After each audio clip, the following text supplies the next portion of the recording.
கர்த்தருடைய நாமத்துக்கு ஸ்தோத்திரம் உண்டாவதாக. இயேசு உங்களை அழைக்கிறார், அன்போடு அழைக்கிறார். என் பிள்ளைகளே, என்னிடத்தில் வாருங்கள். வருத்தப்பட்டு பார சுமக்கிறவர்களே, நீங்கள் எல்லோரும் என்னிடத்தில் வாருங்கள், நான் உங்களுக்கு இளைப்பாறுதல் தருகிறேன் என்று இரு கரங்களையும் நீட்டி ஆண்டவர் அன்போடு அழைக்கிறார். யாராக இருந்தாலும், எந்த மதமாக இருந்தாலும், என்ன ஜாதியாக இருந்தாலும், ஏழையாக இருந்தாலும், யாராக இருந்தாலும் ஆண்டவர் உங்களை நேசிக்கிறார். ஆண்டவர் உங்களை மன்னிக்க அவளோடு காத்திருக்கிறார்.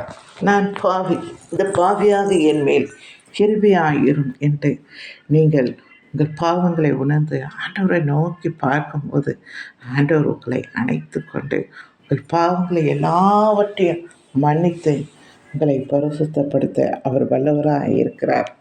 அவர் பாவிகளை நேசிக்கவே கிறிஸ்து இயேசு உலகத்தில் வந்தார். எல்லாரும் பாவிகளை நேசிக்க மாட்டார்கள் இல்லையா?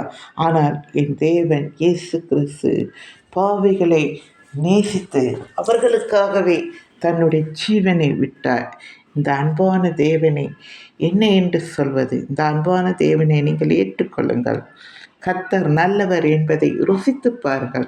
அவரிடத்திலே வரும்போது தான் அவர் யார் என்று, எப்படிப்பட்ட அன்பான தேவன், எப்படிப்பட்ட தேவன், அவர் வானத்துக்கு பூமிக்கும் உடைய தேவன், சர்வத்தையும் படைத்து சர்வத்தையும் ஆளுகிற தேவன், அவரால் கூடாத காரியம் ஒன்றும் இல்லை என்பதை நீங்கள் புரிந்து கொள்வீர்கள். அது மட்டும் இல்லை, அன்பிலே அவரை போல பெரியவர் யாருமே இல்லை.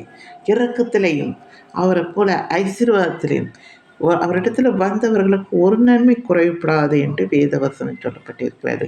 எனக்கு அன்பானவர்களை, இன்றைய இந்த வாய்ப்பை பயன்படுத்திக் கொள்ளுங்கள். நன்றி.